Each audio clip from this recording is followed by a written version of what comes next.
It's been a while since we last recorded a whole new pod something. I don't know the words to the song that well. I know where you're starting, but I don't know where you're going, where you're finishing. Yeah, this is our second take because Telejohn screwed up my amazing opening. And he cracked, and then we pop. Is that a Nickelback song? I don't even know. Wow.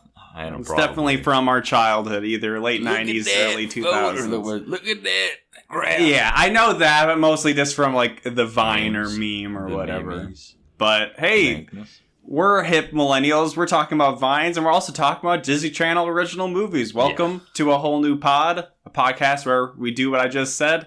I'm your host, Lucas Melby. And I'm Jacob Telejohn, just some guy that's here. And as my classic intro should have spelled out for you, it has been a while. It has. Since let me think. Almost a month, maybe. Maybe depending on where this comes out, it'll be at least a month. And now what was the last movie we watched?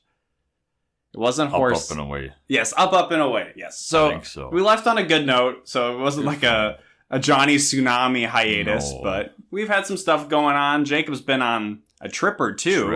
Going on more trips. Went out to Ohio. Just a globetrotter traveling to Ohio. That's what they call me at work. Went to Ohio for Cedar Point and went to Kings Island. And next week we have a wedding. Yeah, so that was another thing. Friend of the pod. That's something we can say, but I also hate... A little behind the scenes thing is I actually hate when people refer to podcasts as pods, but since a whole new pod sounds better than a whole new podcast, that's why we went with it. So I've kind of just grown more accustomed to saying pod. So whatever. Friend of the pod, you know him. You maybe love him. Sometimes we maybe love him. Sometimes we might hate him too. Sam Blazing is getting married. So we had his bachelor party. So that was fun. That was this past weekend it basically was the day we might have, if we could have recorded, but we went paintballing instead. We got bruised and... amongst other things. Oh, wow. It was surprisingly fun, but... It was fun. Also, maybe not so surprisingly painful, but it was painful. But we kind of expected that going in. And that's okay. So we got that coming up. Then I might be going out to the Black Hills and doing some stuff out. We're going to have to do remote recording. Might have to. And this didn't take up too much time, but I was also in the process of getting a job. So throughout most of the existence of this podcast thus far, I haven't been working. That's right. But I'll be working soon, which you're probably thinking, wait, you haven't been working and you still put out the podcast this infrequently? And to that, I just have to say, fuck you. Yeah. But no, it's Jacob's fault. We're just gonna say that. It's Jacob's fault. But I think that was one of our most natural, organic intros right there. So just now giving you a little rundown of what's been going on. I don't have a good segue to our movie today. Here we go. It's 1977. Yes. We watched today The Color of Friendship. And going into this, I was a little trepidatious because... just thought it was all going to be serious.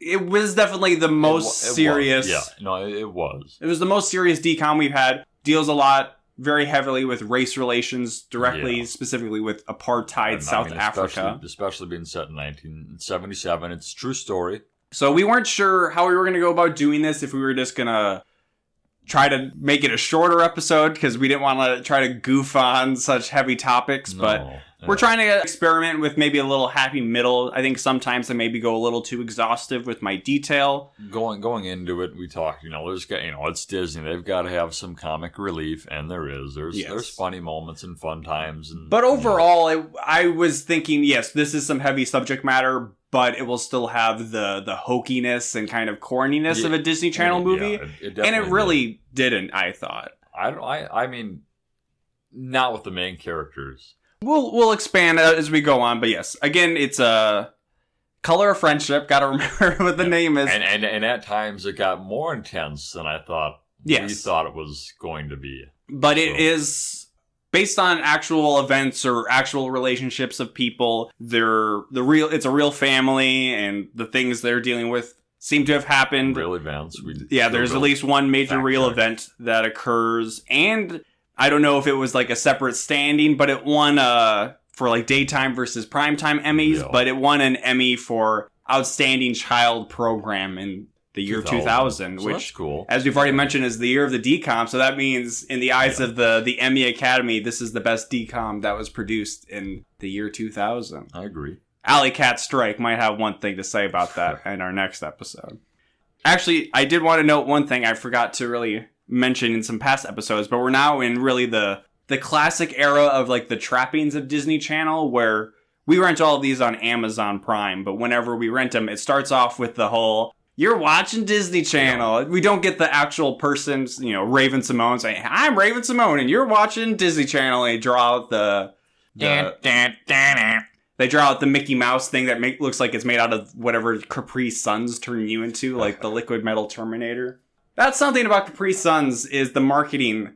In a lot of 90s marketing, it's like, I drink this and I turn into a metal person. Is that supposed to make me want to drink it?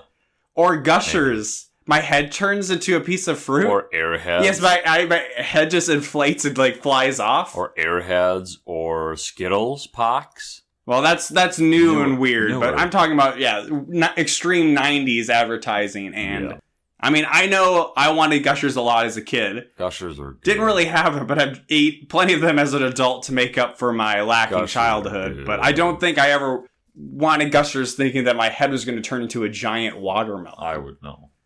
Off track. Yes.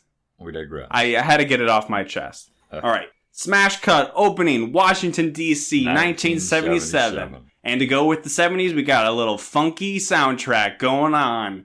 We get to see the landmarks, the White House, the Capitol. Yeah. I don't know, the Washington Monument, maybe. I was taking notes at this point. I always wondered where they get all these old cars. Like when they do a movie like this, there's probably 20, 30 old cars in this movie. Where do they store all these? Is there just a place you call, like, I need 30 old cars? I mean, movie studios have prop departments. That's and true. No, they hit up Jay Leno, get some of his classic cars. I don't know. It is something, movie making is magical, even if something is not the best product. Even any kind of production of a movie is something that could be interesting. That's why there's behind the scenes for basically everything. Yeah. Fair. All right, so we're literally first 10 seconds of this movie. We've got got my type 5 out already about 90s advertising. Now we've got We're 30 minutes into the pod. We haven't even talked about the movie once. All right. We're trying to make it not a long episode, but so we're at the home of our main character Piper, who it is in this situation relevant to note she is African American. Yes. And there's an excitement going around between her and her brothers that Daddy's coming home. Yeah. Daddy, who will eventually learn is a congressman, a real person, Congressman something Dellum. I can't remember his first name. I don't remember either. But Congressman Dellum, he was a real congressman, so he's coming home, and Piper, in the preparation, we're not really sure what's going on, but she's painting her face in not being stereotypical, but it seems to be typical, like, African face paint. She's trying to look authentic. They have some drum music. They throw a record on, get some drum music playing. And we later find out why she's doing this. Yes. So Daddy comes in, and they're at dinner. Oh, Daddy, it's so exciting. And he's like, what's that on your face? What's this music?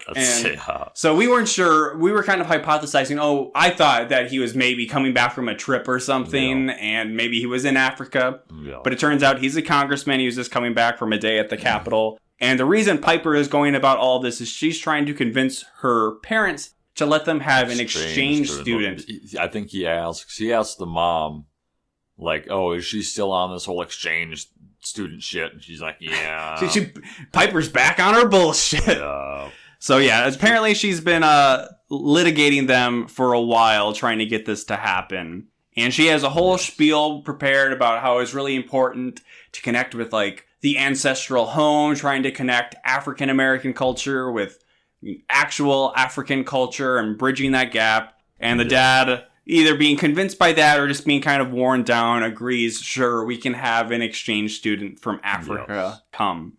Cut to Dundee, South Africa, as the little title card says, where we're introduced to the eventual exchange student and other main character of this movie, Marie, who is, as is relevant, a white person from South Africa. Piper kind of sounds like more of a Caucasian name, maybe. Mari definitely, I would say, sounds like... Yes, and that feeds into some stuff later in the movie. A lot of confusion.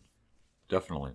So where we're introduced to her, she's at a restaurant there in Dundee, and everybody's waiting for Daddy. Where's Daddy? When's Daddy going to come? So they're waiting for their Daddy, and their Daddy's a cop daddy, not a congressman daddy. And we really only see him once. We see him a few times. Maybe hear from him a little later, but he's not. Yeah, I mean, as somebody who is leaving her home, we shouldn't see her family too much. No. So cop daddy, all about laying down the discipline, and comes and says that he had been laying down some discipline in Dundee, that they had captured that darn old black agitator that they were dealing with, and the family might have just doing like I won't clap because I told Jake not to clap, but a very soft clap. Oh, wonderful, Daddy, you captured him. So it's a little heavy-handed, but I mean, probably historically accurate to what apartheid South Africa was like in the 1970s. Yeah. So Marie is also kind of trying to get her dad to be convinced to let her be an exchange student. So we get parallels there. She eventually wears her dad down. Because she's like, I'd be... Or did she know she was staying with a congressman? Isn't that how she convinced him? Or no? She signed up because she later talks about, I could go to New York or Los Angeles.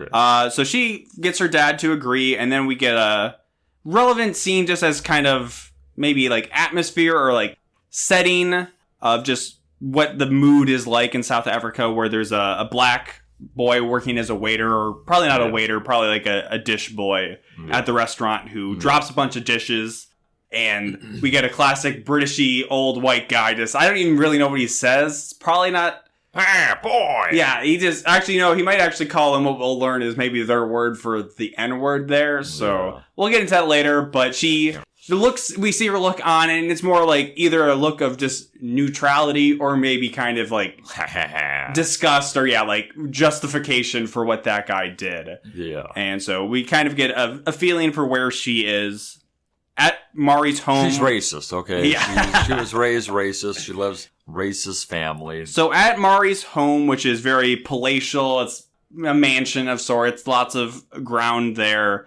Yep. She is talking to her servant Flora, who is black, that she's going to America, and Flora thinks it's a good idea, probably knowing what America is like, and thinking that maybe some sense can get knocked into this girl, and that she can get a more fully realized look at the world. Reminds me a lot of Piper's mother.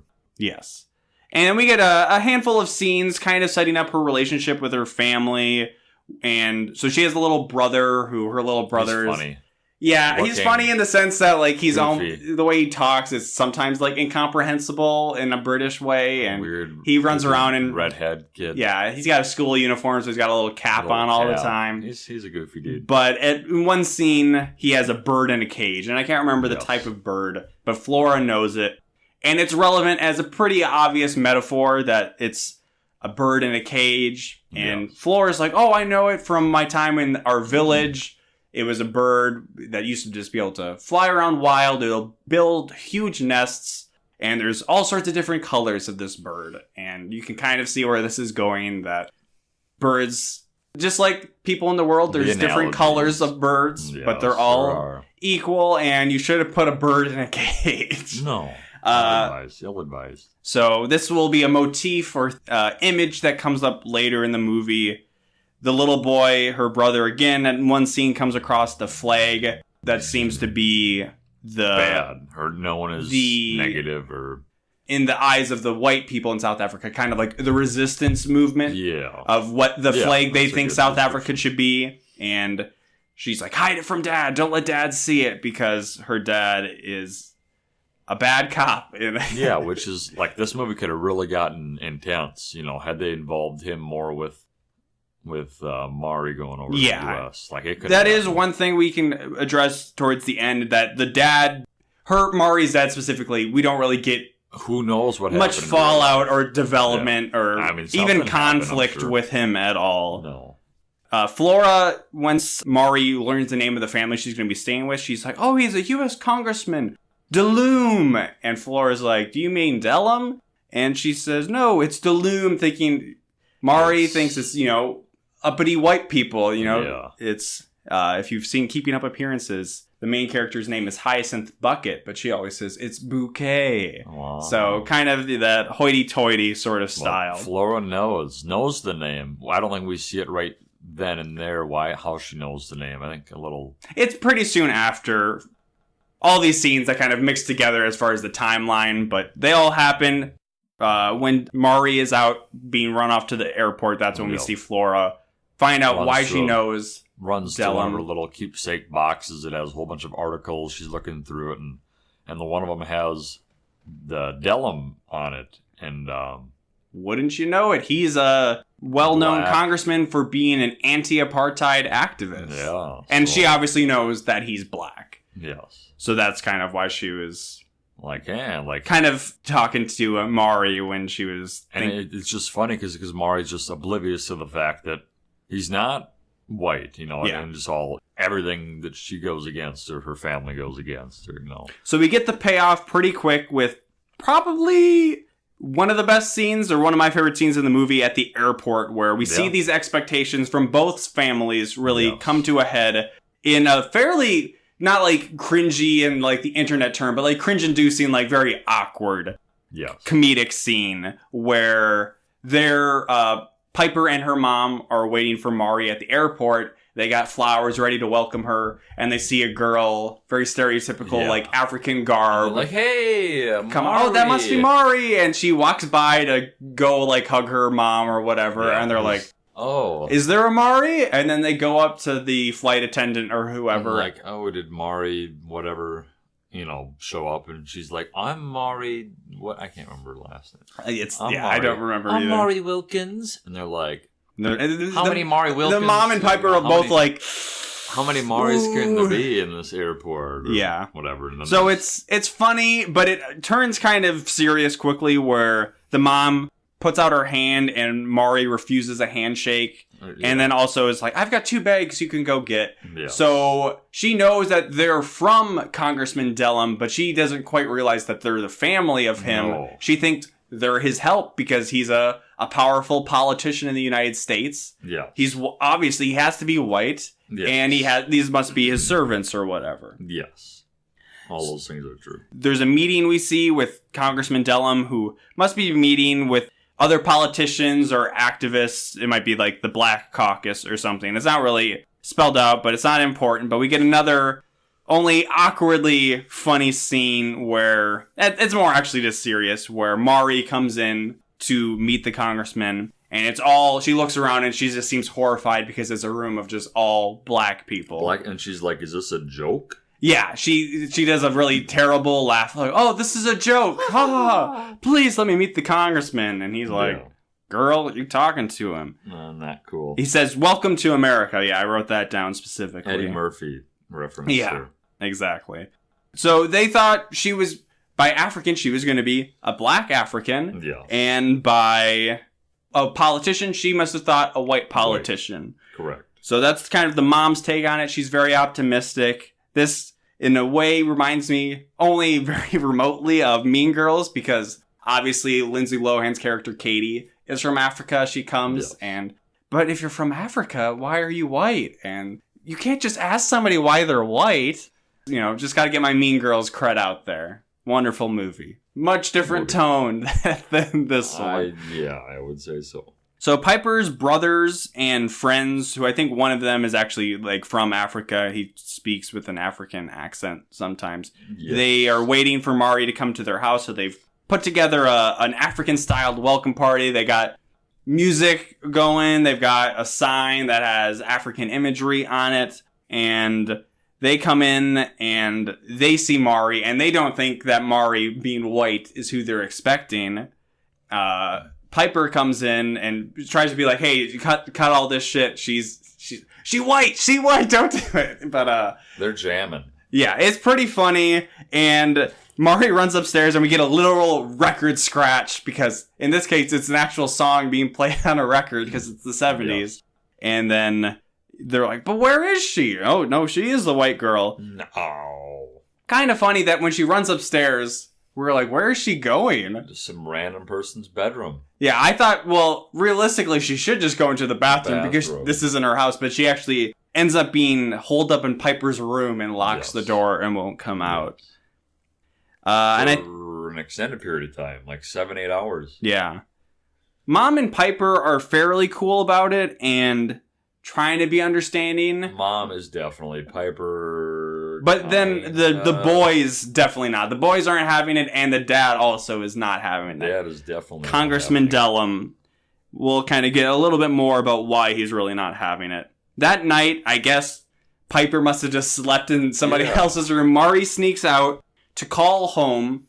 And we didn't mention this, but when she was leaving, her dad's like, oh, you'll be back in 2 weeks' time being so homesick. You'll just be back here. You'll never want to go to America again. Yeah. So she calls them. I guess the daytime. She calls at night, and it's daytime there. Probably lines up. I'm not going to check the realism it of would probably be time zones. 6 to 8 hour difference. But she makes a collect call. Yes. So it's not on the Dellums paying for this call. No, it's not. It's they accept the charges. Her mom does. Yeah. The brother answers like, "Huh? What is this? Oh wait, what?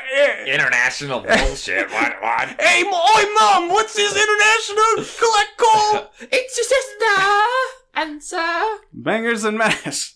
And then they call Papa, and then they're just like, oh. Yes, racist dad gets on the phone. We knew you'd want to be coming home. That's what it is, isn't it? She's like, no, I love it. They're lovely people. The congressman is a great man. So it's such a weird situation where she doesn't want to stay there because she's horribly racist. That's why she called. Yeah, she's horribly racist and like scared for her life. So she calls there. But she is only putting herself in the situation... Because her dad mentions, oh, you want to come home already, right? I'm going to win this bad. Yeah. So she's putting herself in a good situation to maybe learn something. Yeah. But she's only doing it to stick it to her father for thinking she's like a homesick baby or something.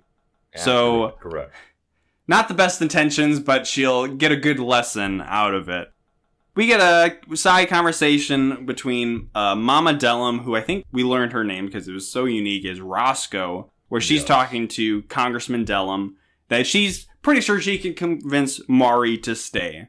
So the next day, we get a little fun scene of Piper playing dominoes with her brothers, and one of them says, "Take that, baby." But I definitely thought he was going to say, "Take that, bitch," as he was laying down the domino. True. But...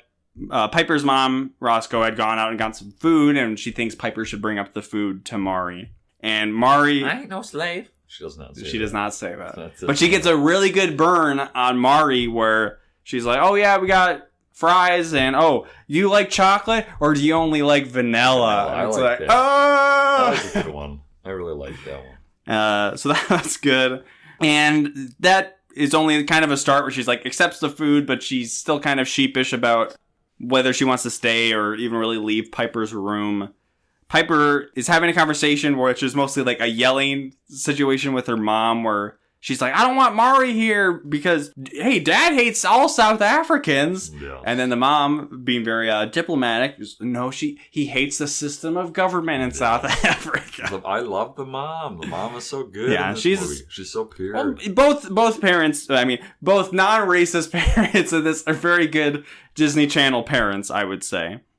But I found this whole situation where they're kind of trying to paint Piper and some of her family as being kind of ignorant or prejudicial in almost like a false equivalent way to Mari, where there's like, well, they had weird expectations too, but at the same time, it's like their expectations weren't racist based. I mean, they there was expectations that she would be African Mari, but like to be able to compare like them being like, we're not comfortable with this like super racist who definitely doesn't want to be here being in our home as being like the equivalent of like prejudice to hating black people in South Africa. Piper doesn't hate Mari for like her father being the police. That happens like a little later. It's something that will quickly dissuade, but up to this point, as far as like plot wise, it's trying to create some kind of like tension where, hey, we're all kind of alike in this situation, but really not, and one person is much worse than the others. Oh, that's not funny. Yeah. But Mari, since they were literally yelling at each other, interrupts because she overhears us and she says, hey, I'll stay. So Piper and Mari... She was kind of like eavesdropping. Yeah, well, as I said, she was yelling, so... She was eavesdropping her the conversation. She heard, like, the mom being, like you said, diplomatic and, like, reasoning, like, it's not her fault. She hears this and things are clicking in her head, She's like, okay, they don't hate me, they just... So she goes in there and like, okay, yeah, we'll try this. We'll see how it goes. But the Papa does not know this. No, and we'll see the outcome of that. But first, Soon. Piper and Maury bond over because they both had gifts for each other. Yes. And their gift for each other is both a bracelet. So they're kind of thinking alike, so that's cool. And They're then we both must think alike because we're both poor. which, yeah, that was a weird thing where Piper says that, oh, we must not each have a lot of money because we both got like a cheap bracelet. But, I mean, Maury's family definitely has money. Maybe she doesn't have a huge allowance to buy gifts for. Piper's? I don't know. And then they also bond over music because Piper has a bunch of posters in her room. She has some records. We actually see Maury earlier kind of flipping through the records, but she sees, I think it was a Sean Cassidy record. So who is white, and she's like, oh, at least they're still white music here. She didn't quite say that, but that was kind of what I took from it. And she says it later. She says, oh, you got these people? My brother would flip over having this. It was Casey and the Sunshine Band. Yes. And she was surprised that they weren't all white because everybody in South Africa just assumes they're mostly white. Yes. Singing Celebration and all that. But she says some of them are Bantu. And which is Piper's like, what?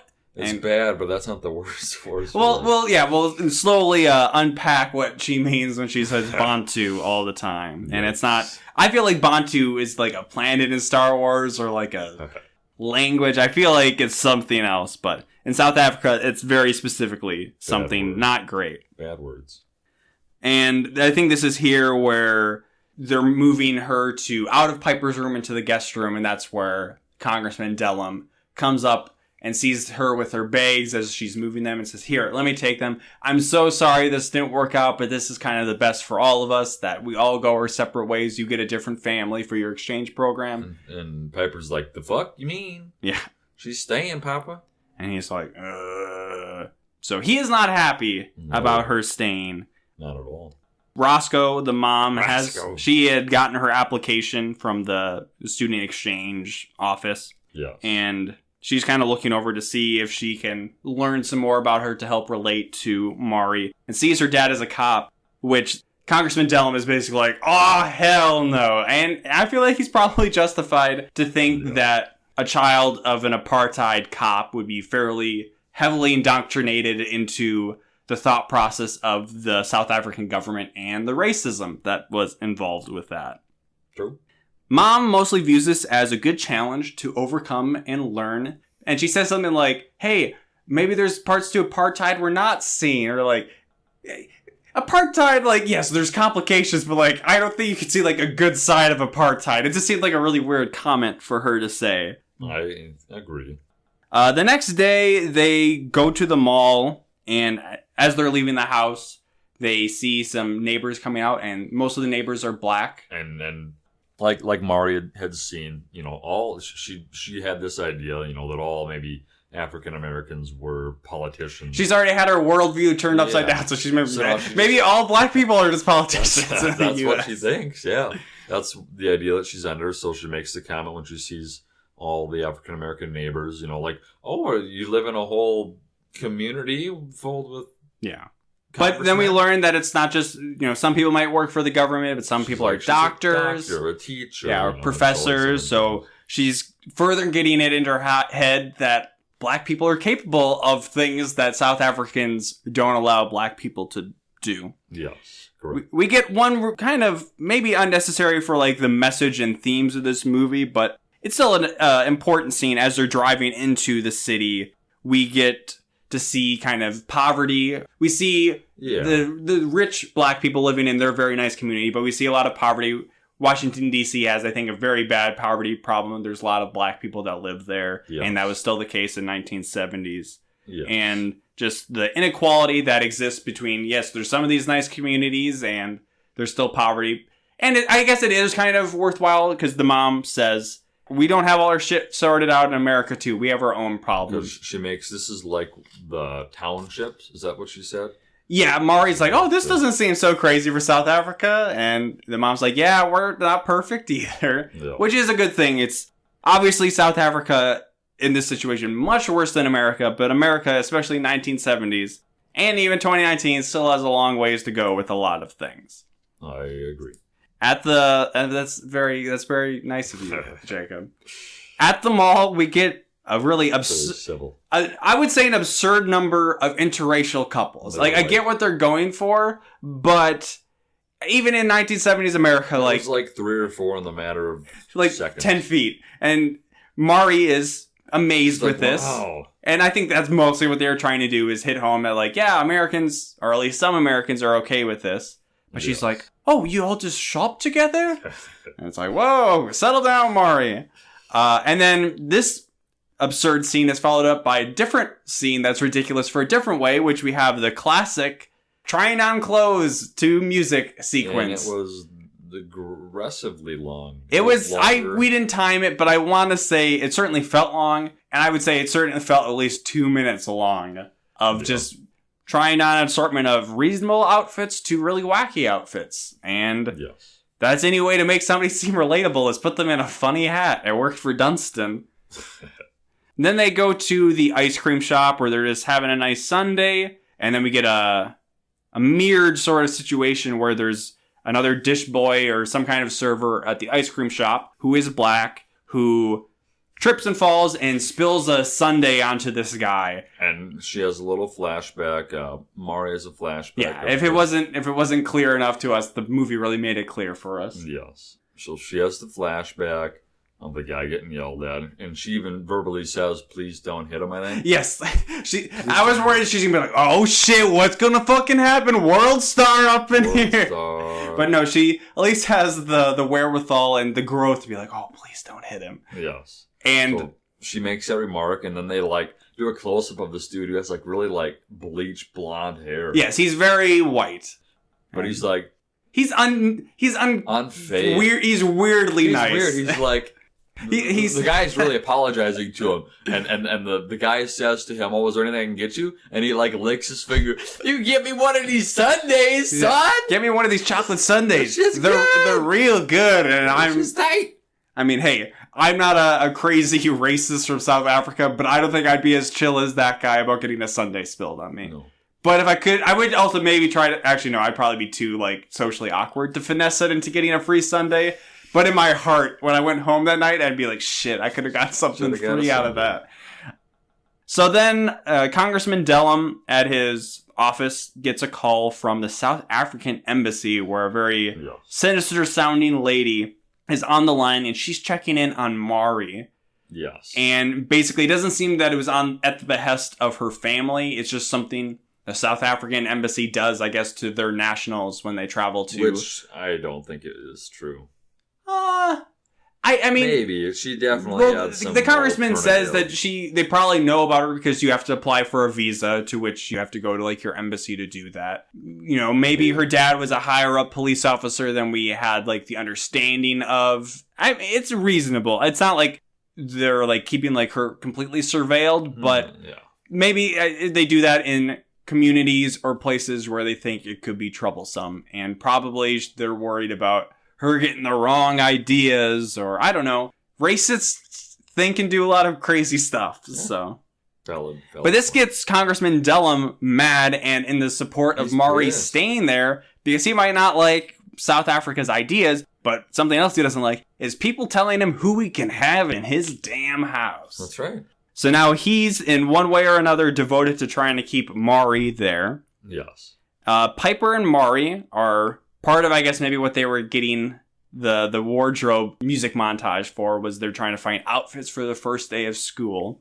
Mari is surprised that she's going to be going to the same school as Piper because that means it must be a Bantu school. Bantu. To which we learn that Bantu is kind of just a term in... I don't know if it comes from like one of the tribes in South Africa because they mentioned that there was 9 different tribes in South Africa. But it basically means black... or I think she says like Negro or something. So is this when they? Yes, we're getting there. So she says Bantu could be Negro, or actually no. What Piper says is, does Bantu mean? And she just says the N-word. She says like fully out there, which in this Disney movie is justified in the situation. But this is also a Disney Channel original movie, so it caught us off guard. It's earned. And they both say it. Both. Yes, Piper Mari also Mari says it. I don't know why Mari said it. Oh, no, she's like, this word means... Yeah. She says Kaffir is like the very derogatory term, in South Africa, though it seems like they have other derogatory terms, at least in the 70s. They seem to have a whole sort of words to the sort of old colonialist style of pigmentocracy, of just utilizing different words for different colors of people's skins. So, yes, it feels earned, it doesn't feel unnecessary, and it's a powerful scene, and certainly one you do not expect in a Disney Channel original movie. Correct. Piper gets one little good point off in a question where she asks how many words there are in South Africa for white people. And One. Mari, White. Yes. Oh, white. White. So she's got a long way to Setting go. the tone. That night we get it's not supposed to be funny, but it came off as kind of funny, where Piper is just talking to her parents. I think her mom's like helping her with her hair or something, things that moms and daughters do. I can say that as somebody who has not a daughter, and I have a mom, but hey, my mom's cut my hair. So, but she's talking about how she's just so like dumbfounded with all these different words they have, and she's like, yeah, like Bantu, and maybe did she call me a coffer? And her dad's like, oh hell, what'd she say to Her you? mom freaked out too. She's Yes. like, did she call you coffer? She's like, I don't know. I don't know which one she called me. And then her dad's like, oh shit, hell. And He like throws down his pissed. newspaper. He gets He's up like, out of the bed and he's running in there and she's like, no, she said that's what she would definitely never call me. And then she's like, oh, okay. so yeah, it's like he has this like fist like out, reached out, and then he pulls good. it back. He was So pissed. yeah, it's Probably rightfully so. yeah, no, it's not something that should be definitely funny, so. but it just it was overly dramatic and exploded very very quickly. Agreed. That night, Mari once again seems to sneak out of her room. I don't know if she was going to make a phone call, but she gets distracted by a copy of Roots on the coffee table, the well-known book that was turned into a television miniseries as well. Yeah. And Congressman Dellum comes down, sees her looking at Roots. He's like, oh, what are you reading? And he's like, oh, you picked a good book. It's like, it was just sitting out on the table. I mentioned to Jake, I'm like, is this like a weird like entrapment situation? Is this a bait book? He's like, that's a good book. It helped a lot of white people know that slavery's fucked up. And it's like, sure. But yeah, there's just an exchange, a little, nice exchange where Mari is being more cool with Congressman Dellum, and Congressman Dellum in his own way is seeing her as not just this monolithic evil, that there's some of her own identity in herself and not just the racism of South Africa. Yes. At the first day of school, Mari has to get in line with other exchange students. And they're all of color. Yeah, it's a very dramatic scene where she just looks down the line and she's like, oh. But one of the people in line, who is a black girl, says, oh, the line's moving, and not an accent at all. So I don't know if this was just supposed to be a full line of exchange students, because this is a school in Washington, D.C. that the daughter of a politician goes to. So it's definitely a higher class school. So you would think kids from all over the world would be trying to be an exchange student potentially there. And to have it only be people from Africa, or at least that's what it seems to be, seemed a little unbelievable, but it was, I guess, maybe a plot contrivance to have this very dramatic scene for Mari to show that she's still not fully there. She gets, Mari, gets a book report, I guess, on the first day of school. It's not clear when it's due, but that seems like a crazy first day homework assignment. Read this book, write a report. Where she is, it's a book. I can't remember the title or author, but it's a book from a South African author. What Piper would say, well, it's the most influential writer in your country, but it's not to Mari because it's banned. Yeah, she's never heard of it, and Piper seems, what? How could you not have heard of this? And she says, oh, it's probably banned. And Piper's like, the what? Banned, like movies and TV shows. And it just seems, I never knew this about South Africa, but I guess it makes sense that there is troublesome things that are just banned as far as probably American movies where black people are shown in positive ways, maybe even music. I mean, we heard the example of Casey and the Sunshine Band seeming to be a mostly white band. Yeah, they all thought they were white. So that's a thing. But then we get to have a little bit of a palate cleanser as we get another music montage, this time to Sing a Song by Earth, Wind & Fire. Very good song. where they go to Freaky Friday at the movie theater, not the Jamie Lee Curtis movie because it is 1977, but they go to Freaky Friday, they're roller skating around town, they're dancing in their bedroom, good just having a good old time. But we had that palate cleanser, but now we're going to have a completely different tone at the end of the montage because we see Mari and Piper returning home from some of their gallivanting adventures, and there is a sinister-looking guy with a car in front of their house. And he's not even the one he never talks. No. He just looks scary. He just has like a mullet and sunglasses. He's just an intimidating dude. But inside are waiting two white people. Yeah. Who are from the South African embassy. Who were there to collect Mari. They tell her she has to leave. Yes. So she's taken to the embassy where there is an anti-apartheid protest happening outside. And Mari, in kind of a weird way, is like, why are they doing this? Like, she knows, at least she has the beginning of feelings in her heart to be like, apartheid is kind of maybe not completely right in all ways. And people are justified in being mad about it. And she learns that at least this specific protest has been sparked by what is she told to be the suicide of a terrorist who was a real person named Steve Biko, I believe. Yes. Who was a anti-apartheid, I don't even know, revolutionary activist in South Africa. That works for me. And that the embassy decided to collect her because at least the embassy people didn't know what safe. They would be like, implying her neighbors of color or the family. Yeah. And Mari's like, what do you mean they? Well, we don't understand how they think, how they act, how they could be this way. So pretty terrible stuff.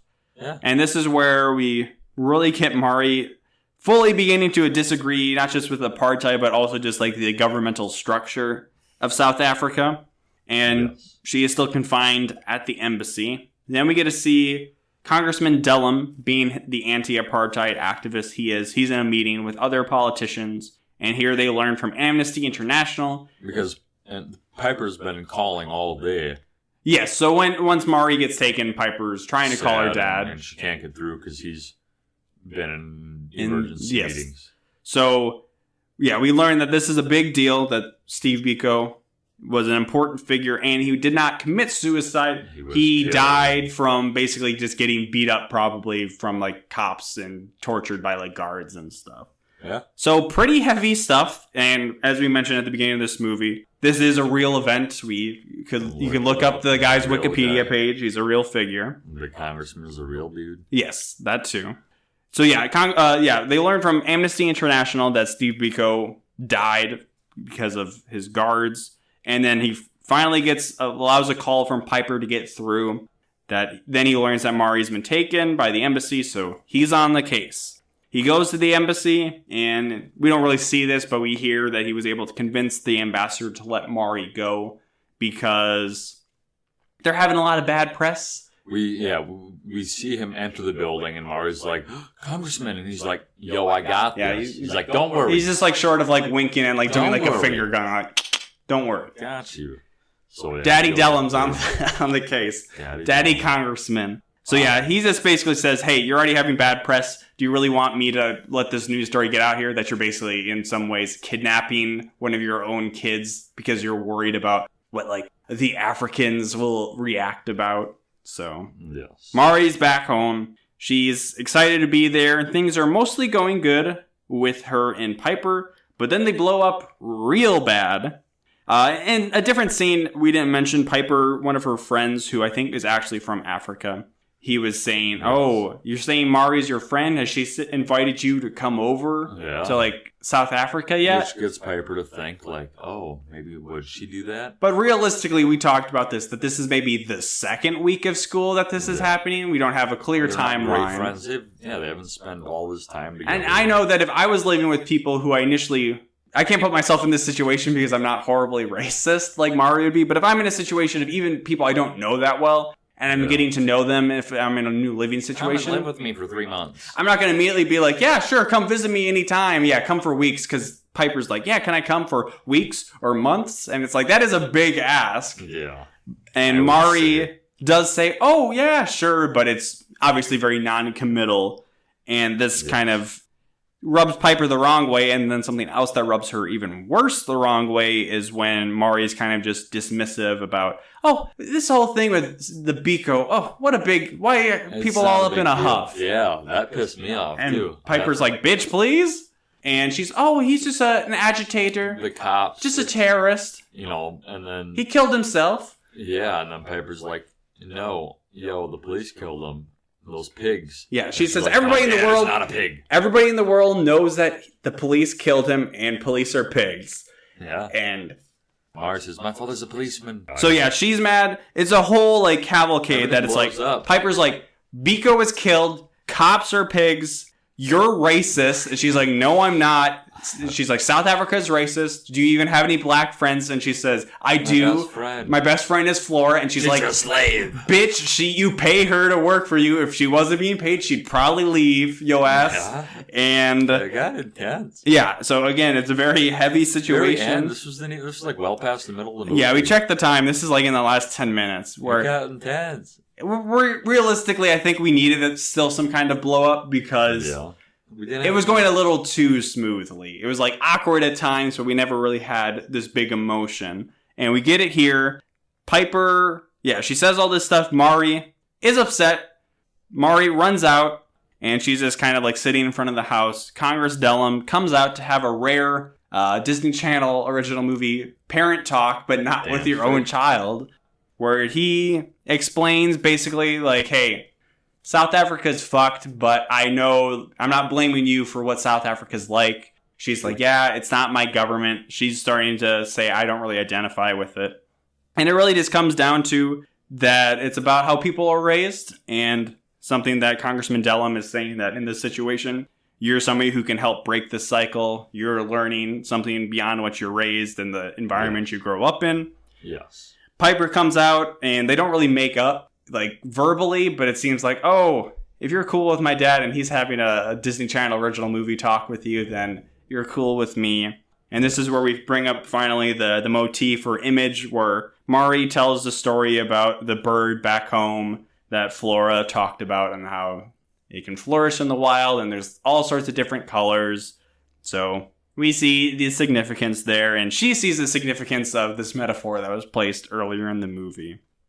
And then, quick wrap up. Yeah, quick few scenes. There's a Pan-African festival that, in kind of a, not even a B plot, but in the background had been being organized by Dellum. They go there. Maury is with the family. The family's all dressed up in garb. Yeah, African traditional attire. And Maury isn't, but she's wearing something that is probably appropriate for a white person to wear there. I would say. And the Piper's friend, who was kind of sowing seeds of discord with her and Maury's relationship, brings up those flags that Maury's brother, the kind of resistance flags, the new flag of South Africa. He brings one up and is handing them out to the family, and then he's like, Maury's like, can I have one? And he says, sure, you can have mine. Yeah, she said something, they're banned in where I live or something, Okay. Something. She's like, now I'm punk rock. And then she sewed it inside her shirt. So yeah, another quick series of scenes. Dellums take her to the airport, see her off. Bye, Maury. She returns home. Hi, family. They go to her house. She runs up, gives Flora a big hug, and then lets her peek at a look inside of her coat where she has the flag sewn in on there. So Flora might as well tap her nose, be like, I got this. You're welcome to the resistance. Oh my. And then she runs into her house to the bird cage that her brother still has. And lets the bird free. And it wouldn't be a good Disney movie without blurry. Yes. The bird is CG. It's not terrible CG, but it is CG. Yes. But as it's flying up, as it gets close to the camera, it is very blurry. And then the movie still is like, no, we're going to freeze frame on this bird, which is baffling. This is a serious movie, mostly divorced from the trappings of Disney Channel original movies, but it still has that point. And in a rare circumstance for one of these movies, since it is based on a true story, we get post-credit, I don't even know what you want to... details about, the real situation where we hear about Congressman Dellum and legislation he introduced. And that the family was all there for, the first South African election once apartheid had ended, so it was cool. They didn't show us real pictures of the real people as the movies sometimes cool do. If there was like a group photo of them all together, but it was certainly a unique movie as far as we have seen. And I don't even know, looking ahead, specifically next, we have Alley Cat Strike, which is a movie about kids playing bowling. So quite a change from this. When our next serious... But I don't even know if they really have anymore. Because we know the ones we know, or I know the ones that I know from at least like cultural osmosis. Yeah. But looking ahead, I think this was like a rare experiment for them, and they never really went back to this well. In general, I think it was a decent movie. I mentioned to Jacob, I think Jacob had said it could have been longer. And if it was a real like theatrical movie, a non-made-for-TV movie, it could have been longer. With Mari's father. Yes. And that's something that maybe could have used more, is Mari returning to Africa and seeing how she assimilates back into that culture and deals with her family. But it wasn't, it was a true story. Maybe what's-her-name never visited. Yeah. Maybe Piper never visited. We're obviously grading on a scale of Disney Channel original movies, so this isn't an Oscar-worthy drama, but as a children's show, I would say deserving of an Emmy. Fairly well-constructed and good characters. Or I can't even say good characters. Good portrayals of the characters. And yeah, just overall, good. I agree. I think Jacob was a little more conflicted about, like, he thought this movie, he said, maybe he can elaborate once I give him a chance to talk, that he thought it was forgettable. But I think this is definitely memorable, just by the fact alone that this is probably, like, the one only serious movie they'll have. Because we're in the era of, like, we'll get into, like, more goofy stuff, and then we'll get into, like, musicals, and I just don't think there'll be anything like this again. Maybe not forgettable. More so not like a top 10, it's not going to be in my top 10. It's one of those movies. It's not like overly dark. It was a good movie. Yeah, it's not overly dark and serious, good, wholesome but film. It's hard to say it's like your favorite. But that's because we're dealing with Disney Channel original movies, where most of the movies we've liked a lot have been really goofy and corny in Disney Channel original movie way. So this is kind of a rare circumstance of getting real issues and real like emotions and stuff to deal with, and surprisingly handled pretty well. So hopefully this was an enlightening episode for the listener. I think we brought what comedy we could have. We goofed around with stuff that we felt was within our purview to goof on, because we don't want to make light of some of these more serious topics. But the most serious I think we'll get in the future is about like a blind kid wanting to join a wrestling team. So very different scale of what we'll be dealing with. I guess. And to just draw a comparison to maybe a movie that people like more, like Johnny Tsunami, where there is kind of like the classism with some forms of race put in there. Johnny Tsunami, stay in your lane. You're just supposed to be a fun like sports movie for kids. And Disney Channel, if you want to do stuff like this, do it like this, and it works out much better than some weird shoehorned theme you put into a movie about a surfer who has to snowboard or fucking whatever. Johnny Tsunami. Johnny Sicknami. Sicknami. Nani.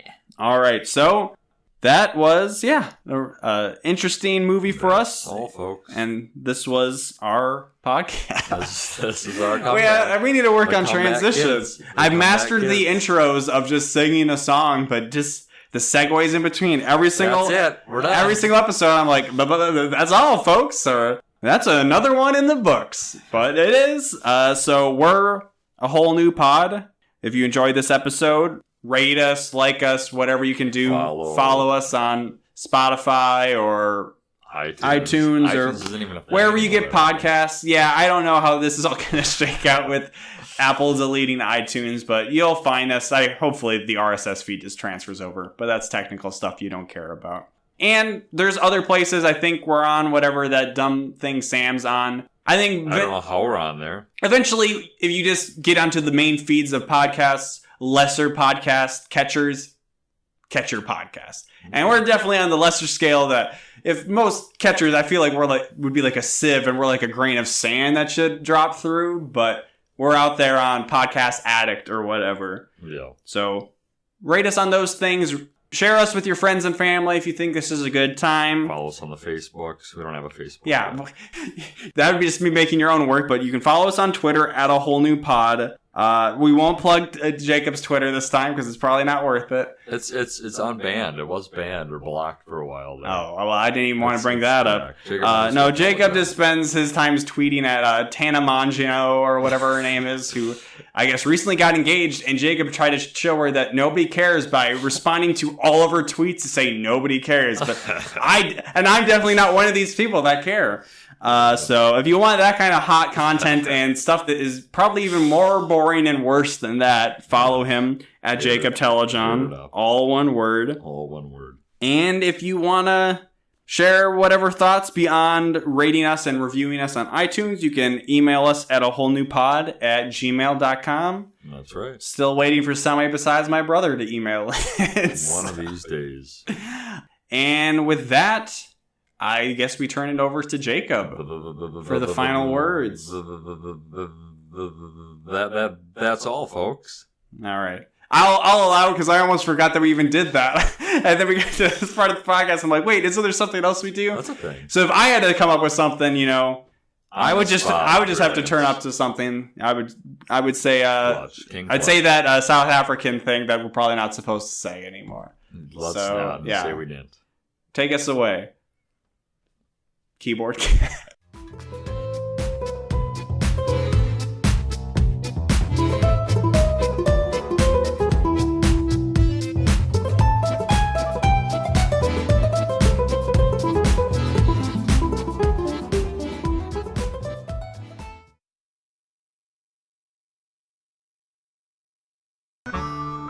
Africa! Is it hot where you are? Of course it is. Better get an air-conditioned car. Hey, Africa! I heard the jungles are dense. The foliage is green and the rainfall's intense. Hey, Africa! Are the lions real scary? Sure they are. And they're also quite hairy. Hey, Africa! What about tigers? Well, yeah. They're jungle cats too. Hey, Africa! Cheetahs? Scary? I mean, you've pretty much asked the same question. I mean, they're all more or less the same animal. Hey, Africa! What about a lioness? Okay, that's just a female lion.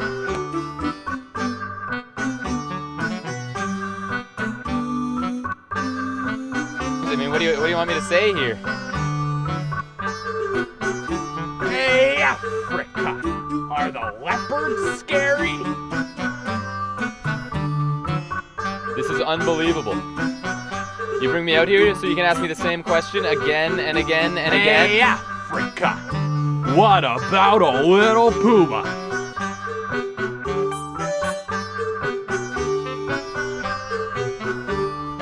Whoa! Listen, man, I was on Fred Tenor. I don't need this shit.